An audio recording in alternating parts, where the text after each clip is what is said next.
Welcome everyone. So this is tonight's webinar is about business in bad weather. I'm Olivia and I've got Karen sat next to me, who's also our other ADI here. So and we decided that it's that time of year where the weather isn't so kind to us sometimes, and we have to continue working. So we just wanted to share ideas, share best practice with each other as well via the text box, and just let us know, what works for you, what doesn't work, what your opinions are really. We do have a PowerPoint to go through with you, and we're going to go through that with you shortly. But we do like these to be fairly interactive, and we'll do our very best to answer your questions. Do you want to give them a quick hello, Gerka? Hello, sorry. Yes, I now realise we're online. So, good evening, everyone. You're speaking to Karen. I'm the newest member of the team. So, I've been an ADI for about 15 years. So, and I'm on the help desk a fair bit. So, if anything's not answered tonight and you feel as though you've forgotten to ask something, feel free to pick up the phone at any time, and we can go through, either myself or Olivia, any questions and answers you may have in a little bit more detail. Yeah, we may not always have the answers there and then, but we shall find out for you. Yeah. As I said to everybody, we are in the office, everyone's gone home, it's nice and quiet, but we're hoping and praying the phones don't ring, because they do ring at all hours here. So if they do, it might make you jump a little bit because the phone's right next to the computer at the moment. So apologies in advance if it rings. If they do, they should only ring 4 times and stop. But there's nothing we can actually do to silence those, I'm afraid. So I've just given you all a bit of a heads up so you don't have heart failure. Okay, so I'm going to have a little look at a few bits on here then. So one question with this type of business in bad weather is to work or not to work. That is the question. So what you need to consider, what do we need to consider? We've put together a list there, and we were just going to go through a few bits and pieces with you, but also we're very interested in your opinion of it and what you do, reasons why as well.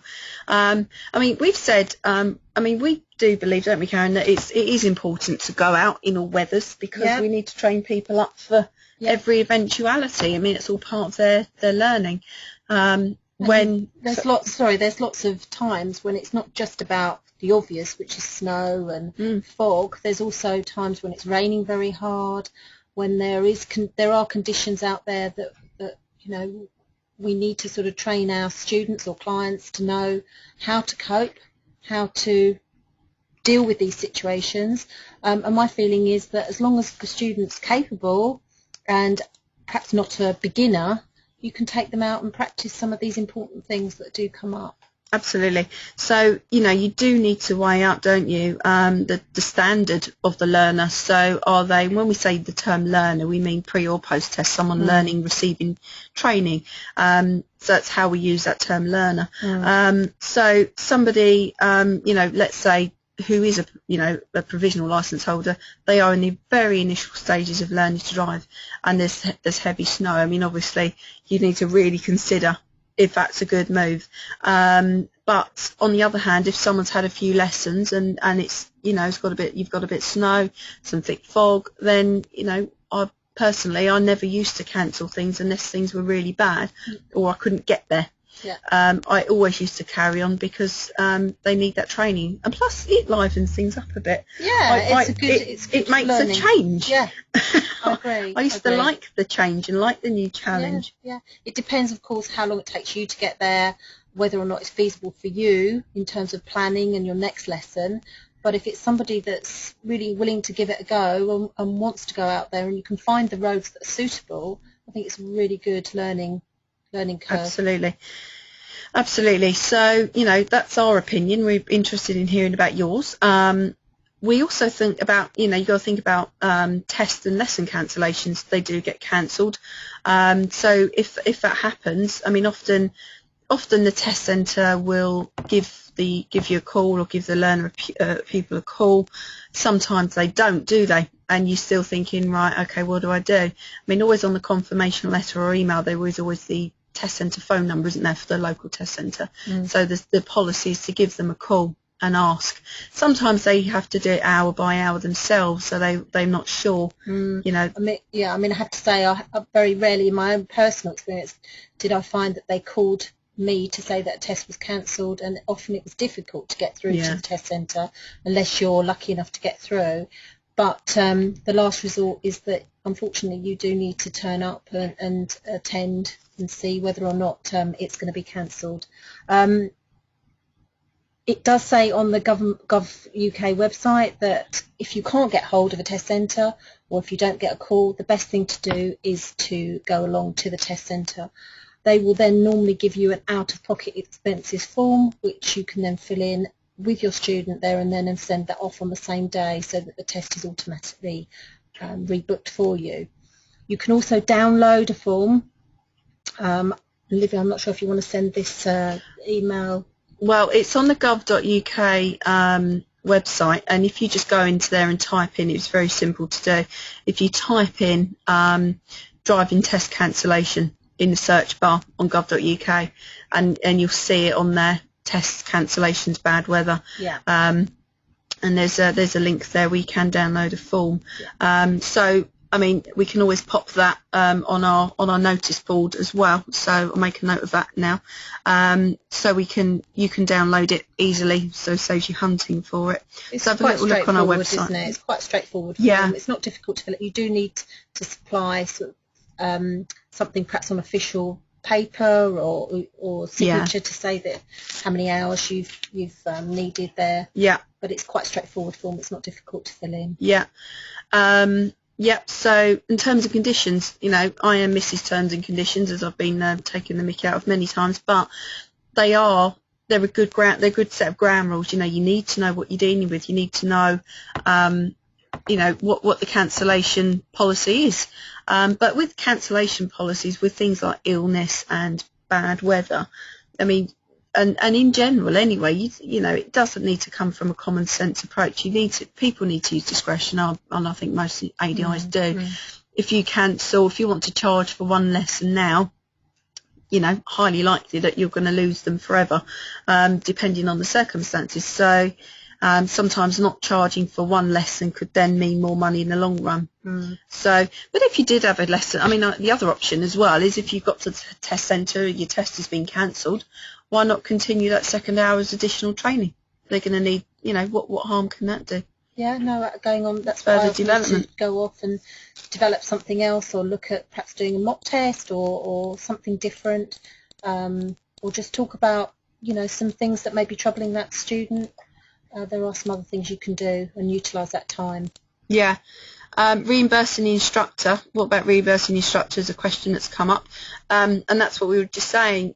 You know, it'd be good to pre-prepare the pupil if the test is cancelled, because let's face it, every now and again the examiner, you know, sometimes, you know, this test has been cancelled for whatever reason that they've got. Maybe the examiner's sick or whatever reason. They haven't been able to contact you beforehand. Doesn't always need to be bad weather, does it? Sometimes it goes on. So always, you know, pre-prepare your pupil. That's easy for me to say. I don't want to say that after a few. But pre-prepare your pupil by saying, well done. Yeah, I said it twice. I don't want a chance a third time. But just to say, if the test is cancelled for any reason, then we can turn the second hour into, you know, a bit more training for you and work on those bits. If you know. Obviously, I know you're probably all sat there screaming at me now. You shouldn't be putting people in for test if they're not ready. It's not what I'm saying. There's always more room. Everyone can improve. So that is what I'm saying. This can't go on. And perhaps you can, I mean, if somebody doesn't want to continue, they sort of got themselves worked up for the test and they don't want to carry on, maybe you can meet them halfway. Again, it goes down to discretion. Just perhaps say, you know, we'll split the difference on the lesson that you would have had, you know, let's meet somewhere halfway. You know, you don't have to charge them for that extra hour that they haven't taken the test maybe. Perhaps just come to a compromise. It's all about communication and talking and find a, you know, a compromise between you both, really. Yeah, it's what works, isn't it? So, okay, so good things to have in place. Utilising time on cancelled tests. You know, this is always a good one. If your pupil is not up for any additional training on the day, they just want to go home. You can't make them, can you? So ask if other people want to do some training in bad weather. Like years ago, it was snowing, I had a pupil going on test was cancelled, but I'd already kind of anticipated it may well be cancelled, so I contacted a couple of my pupils that passed their test fairly recently, said, how do you feel like going out if this test goes ahead, gets cancelled, be around this sort of time, are you around? And I was actually lucky, it was a half-term week, my pupil was home from college, kind of, you know, not doing an awful lot, so she came out, and then it turned into sort of another lesson that week, and I think a bit more, in fact. So that one cancelled test led to all sorts of good development for that particular driver, plus additional income. Yeah, sometimes you can just, you know, if you know something like that's possibly going to happen, you can just sort of do a text to say, this might happen, I can't make any promises, but if it does, would you be interested in sort of stepping into a free hour that's available? And I think some people are really keen to do that. They've got nothing else to do, or, you know, they'd appreciate that sort of opportunity. Also, mum and dad, don't forget them. Get them involved. Yeah, they could come out. Yeah, they can do a lesson. Come and you know, get mum and dad involved. I mean, they're you know, there's a huge market there potentially. So, see if they want to come out in the bad weather. To you know, there could be something that they're worried about, or they're really concerned they've got to go out and go to work or go and do the shopping, and they're terrified of driving in the snow, because let's face it, we're not prepared for it in this country very well. We get an inch of snow and the country comes to a standstill. So, but some people need to carry on with it. So that's also another factor to consider. So other things, I mean, vehicle checks, I mean, you know, it goes without saying, doesn't it? You do your usual checks. But other things that, you know, if there is snow, I mean, even these heavy frosts we've had recently, it's making sure that your headlights are clear and all of that. And I mean, I'm talking to preaching to the converted, I do realise that, but again, it's just points to consider, isn't it? You think, right, my windows are clear, my mirrors are clear, but your headlights and brake lights are frosted up. Also, if there's snow, you know, the driving essential skills will say clear it off the roof even, because, you know, it's going to, as you're driving along, it's all going to fall back onto the vehicles following behind you. And if you brake, it's all going to end up down your windscreen. You won't be able to see a thing. So, you know, exciting times. Yeah, it's just checking though. It's just, I know we all check and we do make sure that everything's in place, but it's just when the weather's particularly bad, it's just really is being vigilant and making sure that you're making those checks every time you get in the car, really, I think. Yeah, absolutely. So, you know, just making sure, and you know, we'll talk about winter tyres and snow change in just a moment, but making sure you've got sort of the recovery and breakdown plans in place. Yeah. We're going to do a bit of a shameless plug here with the DIA and our recovery. We have got quite a substantial recovery plan at the DIA, which covers you for you and 6 other passengers, either to go to your nearest garage, and if that's not possible, then they'll take you home or to the destination that you originally have planned. So it will make sure that if something happens in bad weather, you will get to where you need to go. You've also got the home assist, which obviously is important. So having all those things in place, it does mean that if something does go wrong, at least you've got the knowledge to know that you can get to where you're meant to go, or they try and sort you out from home, so you will at least get out on the road again. That is, I mean, that's good, because do check your recovery breakdown policies, everyone, because sometimes you might assume, sometimes it's easy to assume that if you break down or whatever, they'll come and recover your vehicle and you. They won't leave you in a dangerous situation, but they'll come and recover you. But sometimes they don't. Your policy may not take you onto your onward journey. So just do bear that in mind, and just read the small print carefully. Also, sometimes they don't pick you up off a motorway. There is that, because sometimes it's a lot of risk. I know it sounds ridiculous, because you think, well, that's what you're there to do, to pick me up wherever I break down. But sometimes some policies, some companies don't pick up from the motorway. They will send somebody else to go and do that, and then they'll pick you up just off the motorway and take you to where you need to go. So there are things to bear in mind at any time of year, really, not just bad weather. Got a question. What does the D stand for, Floundery? I didn't go through this. I made a conscious decision not to, but I thought, right, I don't want to teach him to suck eggs here. But right, F, fuel. Petrol, diesel, LPG, whatever you're running. Lights, oil, water. So water is coolant, screen wash, maybe water for yourself as well. D for damage. Just check in your vehicle for damage. Has it been damaged overnight? Has it been damaged in the car park? Someone slid into it and been naughty and gone away, not said anything. So that's for damage. Any damage on the vehicle. Could even be a flat tyre or something, like that.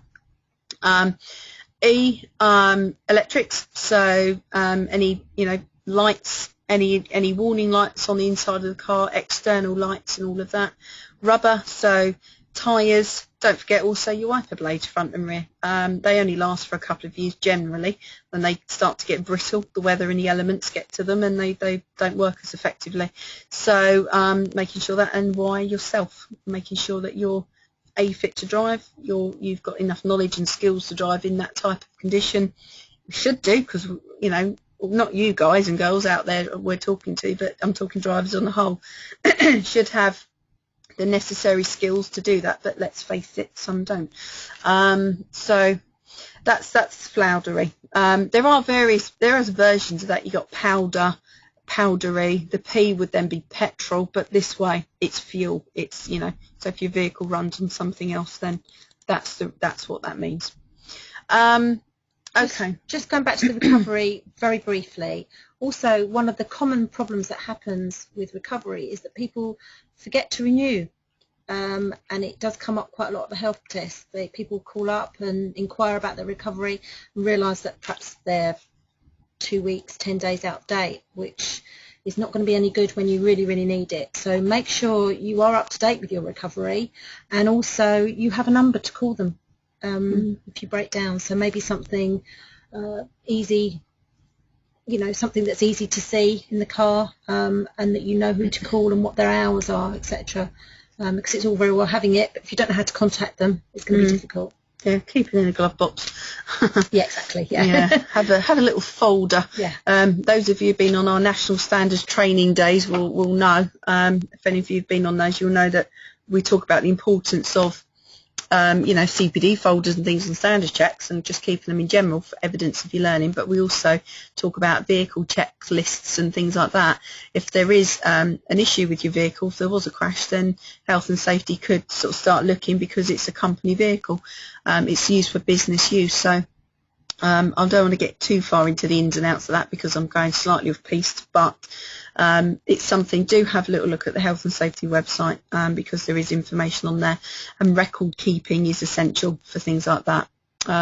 Also good, have it to hand anyway. I mean, don't forget, when you go into the test centre, you're asking your customers, your pupils, your learners, to sign the DL25, which is a residency and insurance declaration. I do tell this story fairly often. There was a genuine call to our help desk sometime last year where the pupil refused to sign the declaration because he or she hadn't had sight of the instructor's motor insurance, and refused to sign it. So that was embarrassing. I can tell you, or imagine. So do make sure things like that are in place. You have that on you, and also take it to a standards check. Make sure you got your tax and all of that. You can print off receipts and things, because you can pay for that all now online. Keep a receipt. If you get your tax disc down the if you go and pay for your tax disc at the post office, you can then get a little receipt, pop that in the little holder where you used to hold your tax disc. If people ask you what it was, and say, I'm just that's my car tax paid for. People, it just shows that you're professional, doesn't it? And it might seem a bit of a belt and braces approach, but why not? It's you never know who's going to ask or when you're going to need. You never know. So do make sure all that's in place. And interested to know if any of you do use anything, do keep a vehicle maintenance file. Really, we should all be doing that. I know some people do, and they keep it up to date. So when it was last serviced, or MOT'd if it's 3 years old or more, etc. So things like that. you know, when you did your last daily and weekly checks on it, and the date and things like that. What was checked? Any problems? When was it rectified? It might sound a bit crazy, but it's a very good thing to have. You know, especially if somebody asked you for that information. So we all have to go through the show me tell me questions with our clients, or a lot of them, not the experienced drivers, but general learners. So it's a good time to maybe make a record of what day you did the show me tell me questions with, who it was with, and it's a way of checking, isn't it, as well as giving some tuition on that. So that's another way of kind of going through those regular checks that you have to make. We do have Ruth with us. She's one of our members. I won't read out the surname because I want to protect her identity, but we'll call her Ruth. So she has attended one of our national standards training days, and she has just told me on the chat box that she does now keep a record of all her vehicles, so vehicle checks and all her vehicle documentations all in one place. So that's absolutely fantastic. So that's great. And you know, when you go for a standards check, why not show the examiner? They might think, oh, hello, she or he or she's a bit keen, but on the other hand, you know, want to be keen, don't we? Absolutely. This is like your job appraisal. You know, you want to show yourself in the best light. It's not just your training; it's how you run your business. Yeah. So that's going to get you, you know, not any necessarily extra points because that's not marked, but it will, you know, surely that's going to send a very clear message to that examiner that you are taking pride in what you do and keeping a record. Absolutely. It is like an interview in some ways, isn't it? You're trying to impress. Yeah. And, you know, why not impress as much as you can? Yeah. Even if they don't look at it, they might be curious, they might have a look.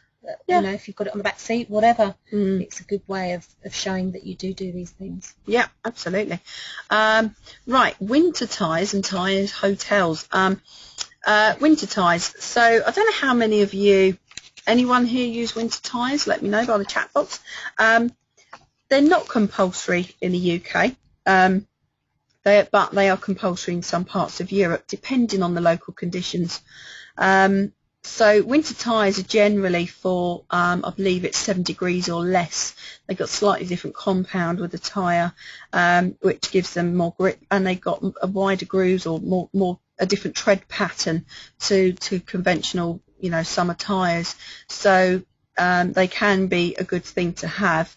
But again, not mandatory. I mean, you know, do we necessarily get the weather all the time here for them? Yes and no. Sometimes you have a very mild winter. This year has been quite cold. They can provide you extra grip. But on the other hand, you're looking at the expense. First, you know, reality is it's the expense of purchasing an additional set of tyres, plus storing them, isn't it? That's where the tyre hotels come into it, or tyre storage. It's not a case of you can just stack them up and leave them in your garage. They do need to be properly looked after to, you know, elongate the life of the tyre. They can't be things like, for example, they can't just be stored on, like, facing down on the tread like they would be normally. They've got to be stored on their side. They must be placed in proper bags and in the right conditions. So a bit like gremlins, really. You know, don't feed them after midnight. Yeah, and it does make us laugh about the tyre hotels, but they do exist. Yeah, and they are little storage areas. Having little spa days, you know. Yeah. So no, not quite that glamorous. But there are storage places. If you Google, again, go and Google, type in winter tyre storage. There are loads of places that do that, and also just maybe speak to your local garage where you have your tyres done. That's a lot of advice that Goodyear give, Goodyear being one of our sponsors. Do have a little look at their website as well about winter tyres. Snow chains. Does anyone use snow chains or snow socks or have done? That's another one, just let us know.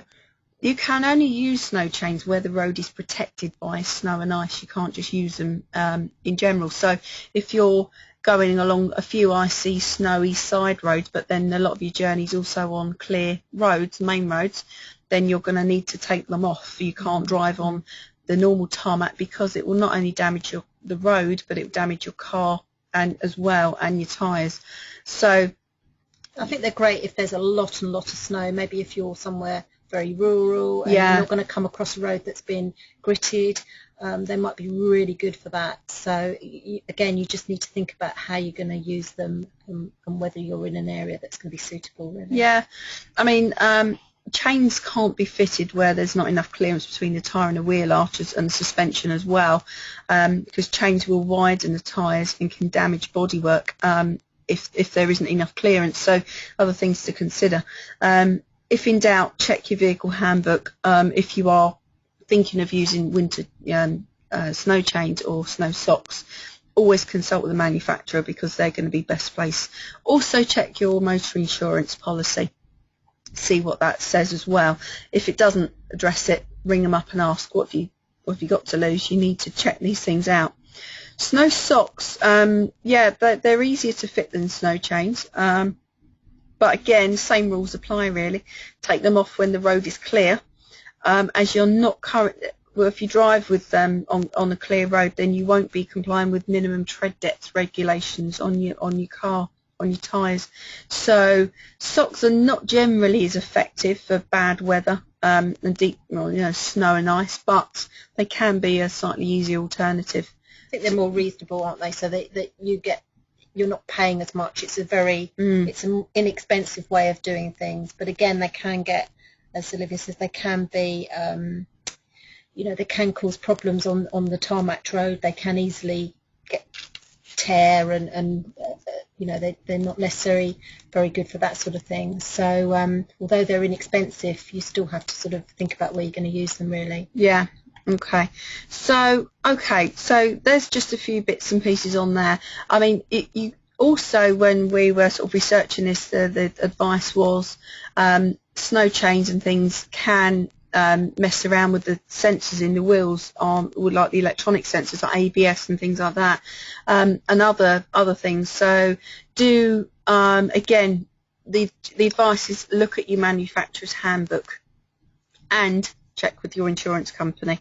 I wouldn't like to say yes, it's fine, no, it's not. Always check these things out and never assume to protect yourself. So yeah, okay. Next one we're going to have a little look at. Was there a question there that's come up? I'm not sure. Let's just have a look if there was. About ABS.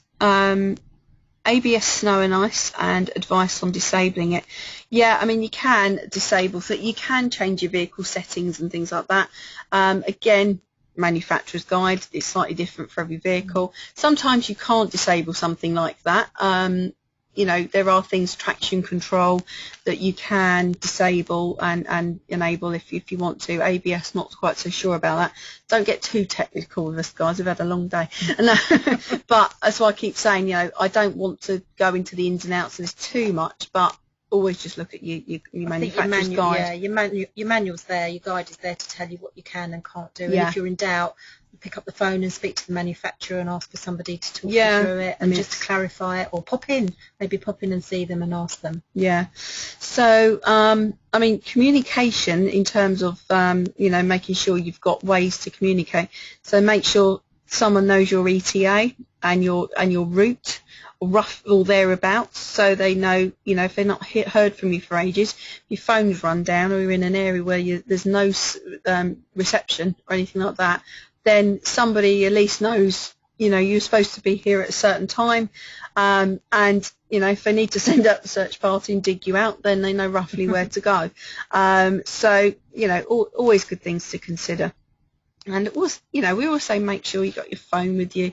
Make sure you got a charger as well. That always helps. Yeah. Make sure your phone's charged. Yeah, that's right. Or a spare. You can buy those little spare chargers, can't you? That got emergency charge on. Or perhaps just make sure mum and dad knows that they're on a lesson. So they do sometimes forget to tell the mum and dad that they have actually got a lesson booked. Yeah. Just leave a note. Make sure that perhaps you have your mobile number there as well for them. Yeah, something go wrong. Absolutely.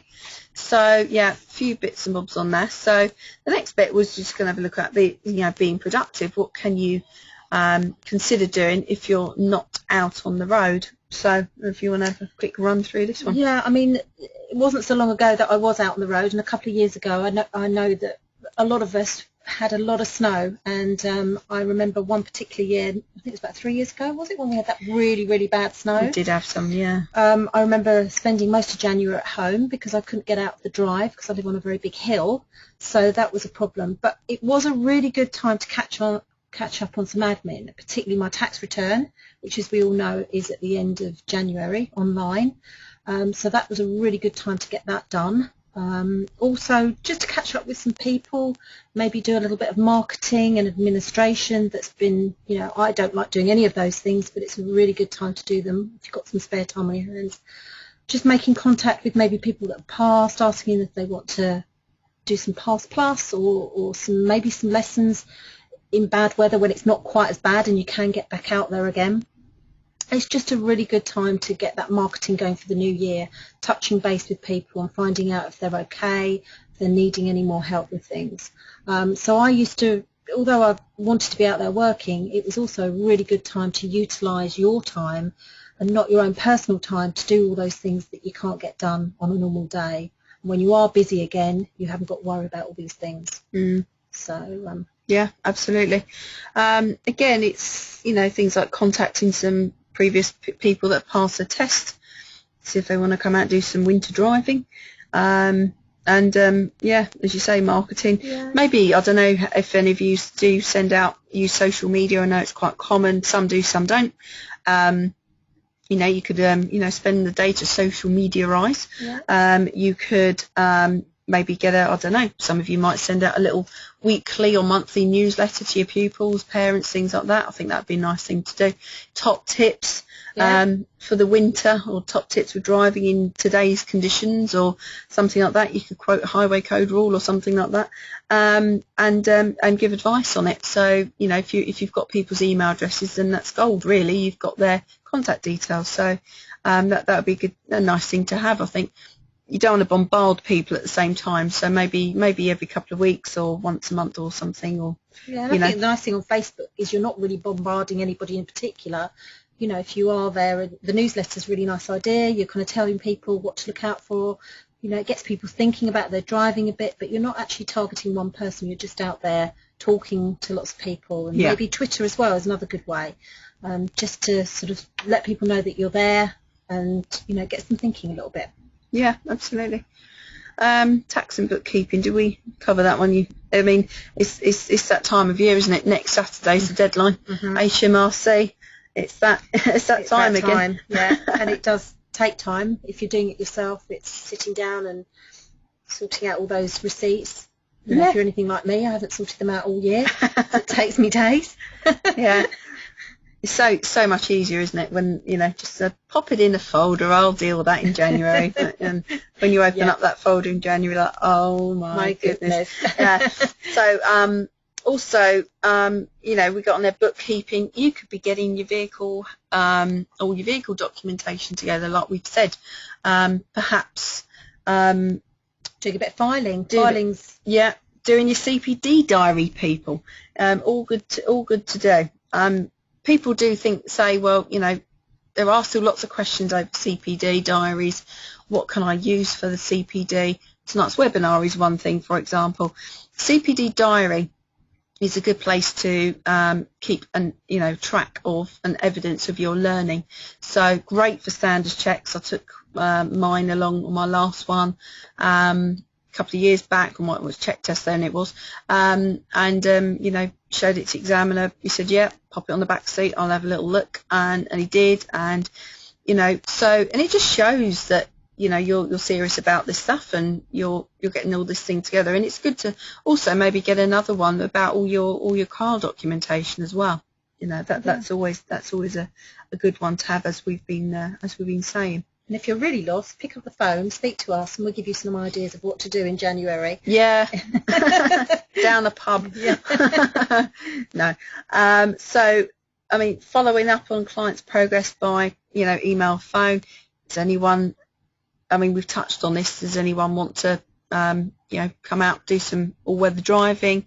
If they do, get them to plan a route. Where do you want to drive? Is there anywhere in particular you want to drive? Is there anywhere in particular that you're worried about going? Those sorts of things. Get them to plan a route. Why don't we get a bit controversial? Get them to use a sat nav, eh? Oh, but if they're under professional tuition from you, then that's a good environment for them to learn further, and also make mistakes if they're going to make them. What better place for them to do it than with you, so you can help them. I think you mentioned something else about, if you've got a little group of people that you're teaching, you can always arrange to meet at a coffee shop or somewhere local, and then perhaps do some theory work together. That's the bottom on the theory revision practice. Yeah, that's another thing that can work well if you've got a little group of people that you know, or friends or whatever. Yeah, commandeer the corner of the local coffee shop, and but again, you could devise some theory test questions or something. Go in a highway code, make some questions up, and send those out. You could spend the time doing some marking of those and giving some feedback to people, mums and dads as well. Always a good place. Don't exclude them. Don't assume that they don't want to learn. So. Also, spending the time, familiarise yourself with the national standards. National standards are, there is a national standard literally for everything, for cleaning your teeth even practically, every vehicle category, and, even down to cyclists is a vehicle. But the main one for you is the National Standards for Driver and Rider Training, found at gov.uk website. So if you go to gov.uk, type in national standards at the top on the search bar, and you'll see all the national standards that come up.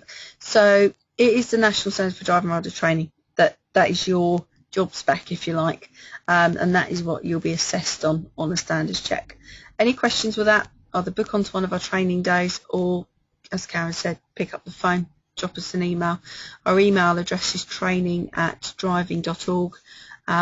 Telephone number is 0208 686 8010. Right, we've got is all tax at the end of January. I've got an accountant, I haven't said anything. Online submissions are online? 31st of January. That's for online. I always do online, so I'm not sure if the deadline for 31st of October is paper. Is it paper version? Okay, so it is, and if you go over that, then you're likely to get, I think, as I remember, £100 fine. It's a £100 penalty. So you don't want that. And that, I think there was something about interest on that as well, or I think it goes after that, or isn't it? It's per day or per week, and that bill can really creep up. So get working on that. We do have a DIA tax service, and I don't know when the last. I think we're just over the last date. It's very close on the deadline now. I think it's the 25th. I think, or today was the last day to, because obviously they need to prepare all your accounts for you, but and they need a couple of days to get that all done. So, but yeah, I mean, anyone that's completely stuck with it, I mean, give us a call and we'll see what we can do. But be aware the online services, you do have to be registered for that. So if you haven't registered for online tax services, you've got to be careful. You've got to allow, I think they recommend 7 to 10 days for it to be set up. So the online, make sure you are registered in good time for that. Otherwise, you're better off staying with the paper submission. Yeah, if you know where you are with that. Yeah. So coming to lesson planning, so I mean, as I said, I mean, a lot of these overlap. So if you've got some bad weather, be what it may, fog, snow, ice, whatever, then obviously route planning comes into it. Everyone's going to be on the main roads because the side roads are often not so pleasant. But then it then just traffic, and it's time getting to places as well, isn't it? So just making sure you allow yourself extra time, because it can be a very stressful time trying to get about and just sitting in traffic for hours. I mean, give you an example of this, where DIA used to be at a place called Safety House in Beddington Farm Road in Croydon, not a million miles away from we are now in Croydon High Street, but that some of you may know that our old building. And it took me once there, I left there that's when I was going back years, when I was part-timer at DIA doing the help desk. I left there at 2:30 in the afternoon, and I didn't get home till 6:30. And I lived about 1.5 miles away. Oh my goodness! So it just shows you it can change very quickly. The whole it was absolutely no joke. And I did consider ditching the car, walking. It would have been a lot quicker. But it's one of those things, and so It's just making sure it does catch us all out. You know, we do know all these things, but when it comes down to it, when we've had snowfall overnight, it does continue, you know, frequently catch people out. I think nowadays with technology being a little bit more up on technology, you can keep in touch a little bit more with what's happening with weather. A lot of us have iPhones, and you can check on the weather updates and even find out where the problems are with traffic, so you can avoid that and plan that into your day a little bit. I'm not saying that it's foolproof, because it isn't, but at least you've got some idea of what's maybe coming. And often sat navs will you know, recalculate or look at, or give you the option to take an alternative route should you need to. But then again, that alternative route, then it's you know, backed up with snow. So you know, you've got to consider so many things when going out to work this time of year. Good if you can, good for their development, good for you to say, yeah, I've got out there. You know, they can see you're out there, and you know, not just your car stuck in your driveway, but you do have to weigh an awful lot of things up. You have got to get home yourself. Absolutely, you've got to look after yourself. There's no point going out to rescue someone or go out and do something if you can get stuck yourself. So helping clients, I mean, we touched on that with the theory and revision practice. That is, you know, again, if you can get a little group of people together, some of you might already do that. I don't know. Let us know if you do.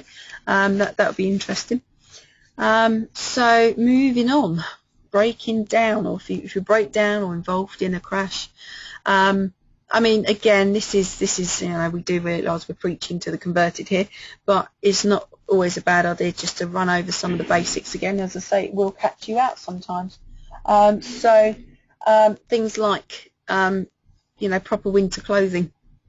Sounds silly. Yeah, no, we had a conversation about this the other day. About students coming to lessons sometimes just wearing a t-shirt in winter. Yeah. And saying, you know, I remember saying to them, you've only got a t-shirt on.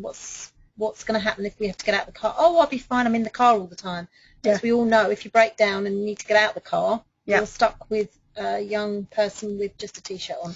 Yeah. So you have to be a slightly mother hen there. You do. I was teaching a cousin of mine, a guy called Ryan, and I taught him during the winter, and it's bitterly cold. And I remember one particular day I got him to plan a trip to Guildford using the A3, getting up to 70, and it wasn't snowing, but the you know, it was imminent threat of snow, and I made him plan the route, and I made him say, right, what would we need? And he did all of this, in fairness to him, and it was all very good. But then when he came out, he's got a t-shirt with a shirt over the top, right? And I'm like, come on. You know, you haven't thought this one through. You haven't thought this particular aspect through. Yeah. Sorted everything else, but what about yourself? You know, and again, it was like you say, I'm all right. I'll be in the car. The car's got a heater. Yeah. But what if something happens? What if we're stuck somewhere? That kind of thing. So, and I always used to insist, I used to make him go back in and get his coat. Just pop it in the boot, chuck it on the, you know, on the back seat, whatever. And so you've got it. You might also want to be dropped somewhere else. You know, if I can drop you somewhere else, you're out without your coat. You know, think about the customer service. Yeah, and they will love you forever if you do break down and you're waiting on the side. Yeah, and they have got their jacket on. Yeah, so it is well worth mentioning. Yeah, so obviously high-vis jackets, always good to have in the car. Anyway, always good. Always good. I mean, I don't know how many of you travel to France or been abroad. The rule is don't have them in the boot, have them actually inside the car, because if you break down, you might not be able to get into your boot for any reason. If someone's rear-ended your car, you can't get in your boot. So lots of things to consider. Just have them in the back, pop them in the back of your seat pockets in the back of the car or something. Breakdown triangle, clearly, you know, always a good one to have. 45 metres behind your car. Don't put them out on the motorway. And put them near, you know, where oncoming traffic are going to see them. So, you know, bend or junction, put them far back as you can so people can see them. Yeah, so as Karen said earlier, you know, make sure you've got recovery, emergency contact details. The other thing to consider emergency contact is emergency contact for your pupils. So, again, this doesn't always mean, it's not always just a bad weather thing, but I don't know how many of you have emergency contact details for your pupils in case, you know, something happens. You need to contact someone. Who do you ring? Who do you contact?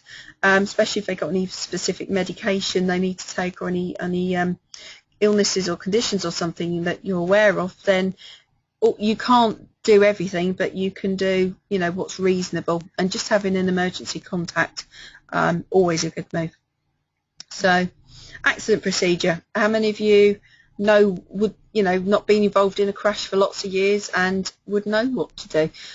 You know, generally it's swapping details, try and get pictures of the vehicles in situ where you can, and make sure, you know, see if your insurance company's got any particular forms that you can use, have them at the ready. You know, start filling it out. Start filling them out now. Sometimes you have to draw a little sketch.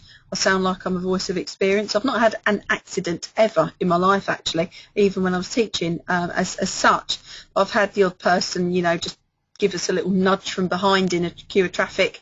Someone's, you know, driven past and overtaken and taken a door mirror with them, that kind of thing, where they've been a bit impatient and they don't want to wait in the traffic and to cut it a bit fine. So, you know, it's just things like that.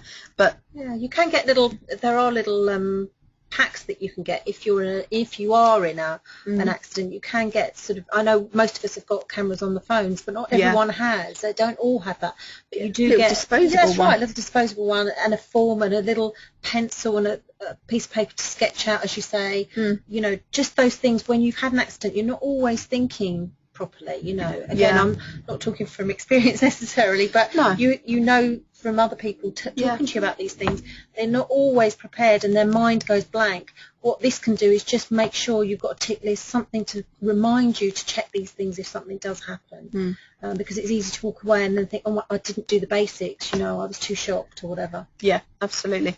And it's again a bit of a load off your mind, isn't it? Because you might think, well, what if, but then make sure it's in your car. Okay, so communication in emergency. So we've talked about that bit. Consideration on rural roads, dual carriageways. So rural roads, they call it the gold now. I don't know if once you've had a crash or something or you're in trouble, then you know that's the hour that people need to get to emergency services. If you're badly hurt, badly injured. And making sure that you know you've got if you're attended to within the hour, you've got a high risk of survival. But just making sure that again people know your whereabouts. You say to your partner, your husband, your wife, whoever it is, you know, I'm going to be around this area today. I might be going up this road this afternoon. Because you've lesson planned, you kind of know what your pupil wants to deal with, what you and your pupil have discussed from the previous lesson. So you should have that information to hand. So just let people know where you are. Yeah, it's just something to consider maybe more if you are in a rural area where you can't avoid sometimes those sort of roads, and if the weather is turning bad, it's just about preparing and again just thinking about what could happen really, and letting somebody know. Again, letting perhaps parents know. Absolutely.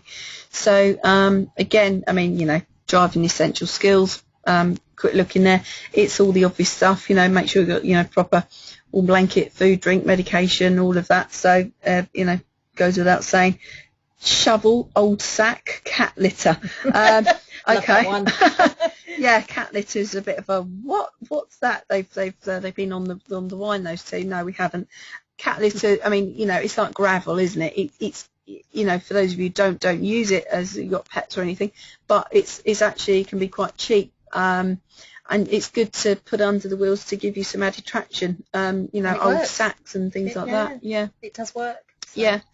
A shovel or something to dig yourself out should you get bogged down, but and charger, we've talked about chargers. They're not just in-car chargers if your car's broken down or that won't work. As Karen said, there are lots of devices on the market now where you can just do you can like wind them up, or you can get an hour's charge or some emergency booster, isn't it? Like booster. Yeah.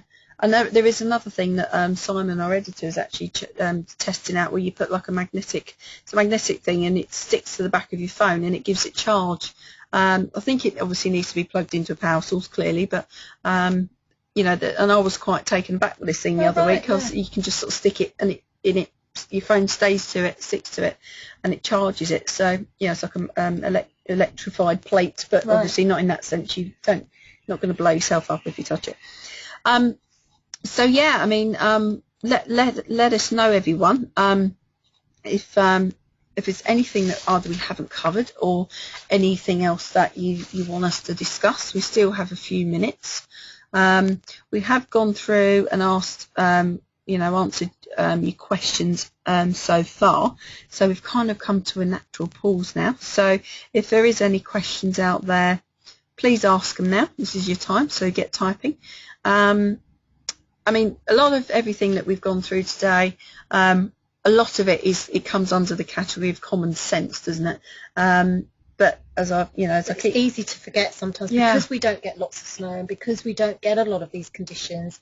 I think, and I'm probably just at fault with these sort of things. You just forget to remember to go through some of these checklists and think, I am going out, the weather could change, they have talked about it. Have I just run through in my mind that I've covered all these points? And it's just a reminder, really, of some of those things. Yeah, absolutely. Okay, I've got a message. I'm happy, thank you. Made a few notes and now record my vehicle checks in a folder. Never thought of that. Okay, great. So again, it's not something that is an everyday thing. Certainly nothing we were taught at PST school, no. School of Motoring, when we were going through our Part 3s, but it's, again, I mean, I've used on our events and things, I've used the example of, you want to, get a professional tutor for your French tutor or maths tutor or a musical instrument or something like that for your son or daughter. You want to know about them. They're engaging a service from you as an ADI and as a business. So why wouldn't you have all this information to hand in order to show them? And there's those of you that are very, very up with the national standards for driver and rider training. If you look at Unit 6.2, that's a section called Design Learning Programs, and that's saying about meeting your parents and also meeting your drivers, ideally, beforehand. It doesn't say you have to, but if you have a little read of it, have a go through there and say, right, is that something I do? Because you can find your, you can take your CPD folder along, you can take all your vehicle stuff along, a little bit of a history about what you do. You can check all their licenses, check they're suitable for your car. They could be 6'10", you could have a smart car or a Fiat 500, or it could be the case that maybe the vehicle isn't. I mean, that was a bit of a I know I'm exaggerating, but that is genuinely sometimes the vehicle isn't maybe suitable for a person, and maybe you might find that they can't read a number plate in good daylight at the prescribed distance with or without eyesight correction, and so therefore it saves them more of an embarrassing situation, an awkward situation actually on the lesson when they're paying you money.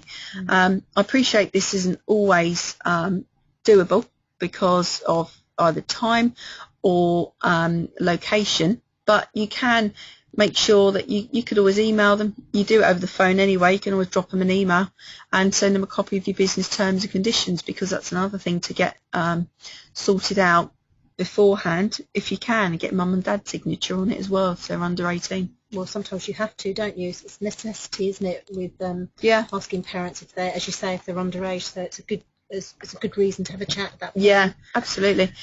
So lots of things to bear in mind, but do have a little look through those national standards as well.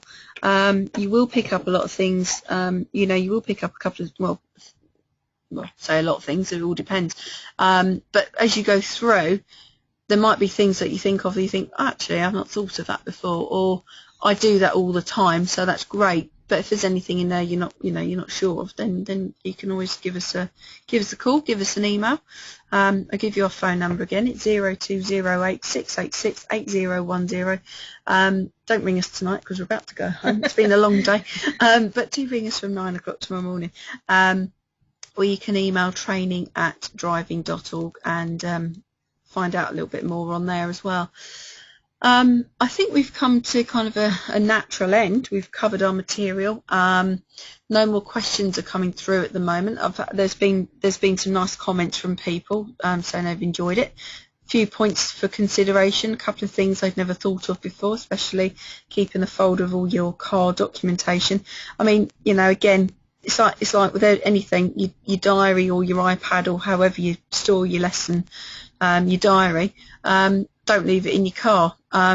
if you know, because any data, any motor insurance or any PLPI like or DIA, public liability and professional indemnity insurance, will have your name and address details on it. So you know, make sure it comes out of your car. Maybe keep it in a folder, but take it out with you when you go, because obviously you don't want to leave all that sort of stuff in the car. You could have two folders, couldn't you? One that maybe contains all that information you wouldn't want somebody to put their hands on, and then the other information like your breakdown recovery contact numbers and those sort of important things that you need to keep in the car, because the last thing you want to do is leave that at home on an important day. You perhaps have two, so consider having those two things so that you're, as I say, you're not leaving it on the table, the kitchen table at home when you go out that day. Or for those of you that are technological whiz kids, you might want to think about using something like Dropbox or put it in the cloud. So if you've got reception, you can just pull it down for wherever you are should you need to see it. But also nice to have you know, a hard copy, so it's all in one place. It's like your portfolio of you and your business then, isn't it? Yeah, it's a nice thing to have. have. Just in case you haven't got that technology on the day. Yeah, absolutely. Well, ladies and gents, we're practically at 7 o'clock, a couple of minutes to. So if there aren't any further questions, then we're gonna bid you good night, and thank you very much for attending. It's nice if so many of you were on our webinar tonight. And as always, you know, always give us a call, always give us a, you know, ask us anything. If we can tell you the answer, we will. If we can't, we'll find out. We certainly will. Yeah. Well, we'll do our best. Yeah, absolutely. Enjoy the wine. Yeah, I wish. Yeah, we'll get home first. We'll get home first. Yeah. We've got cups of tea and bottles of water here, so we're not exactly rock and roll right now, but we are at work, so we're gonna keep some level of order in the place. Anyway, so thank you everyone, thank you ever so much, and hope to see you on the next webinar. Those of you that are interested in our drivers with diverse needs, have a little look at driving.org/training. Scroll down, click on the webinars, you can see all future webinars on there, and we'll be getting a new one for April on there soon. So if there's any particular subject that you'd like us to talk about, send an email to training@driving.org, or give us a call on our phone number, and have a little look at that one. It's with Sue Vernon. She's an occupational therapist and ADI. She's a rarity, this lady, but what she doesn't know about, you know, adaptations and, you know, health conditions and things isn't kind of worth knowing. So she's got a couple of courses together, and again on our website driving.org/training, there is a new course on there, drivers with diverse needs. Some of you may be booked on, some of you may not. Have a little look at it, check it out. It's just an introduction day, run in a very similar format to our National Standards Training Day, so there'll be little group work bits and pieces for you to do, so you're not going to be talked at all day, and it's going to be run by Sue Vernon. I'll probably go and be a sidekick for the day, so it'd be nice to meet you all as well. So we've got two dates. We've got 6th of April, Walton-on-Thames, which is down south, and we've got 6th of March, sorry, not 6th of April, 6th of March, Walton-on-Thames, and 17th of April, which is Manchester. So do check it out. Come back to me if you've got any questions or queries about it, and yeah, thank you ever so much. We're gonna leave you be now, leave you to your evening. So thanks everyone. Thank you. Have a good evening, everyone.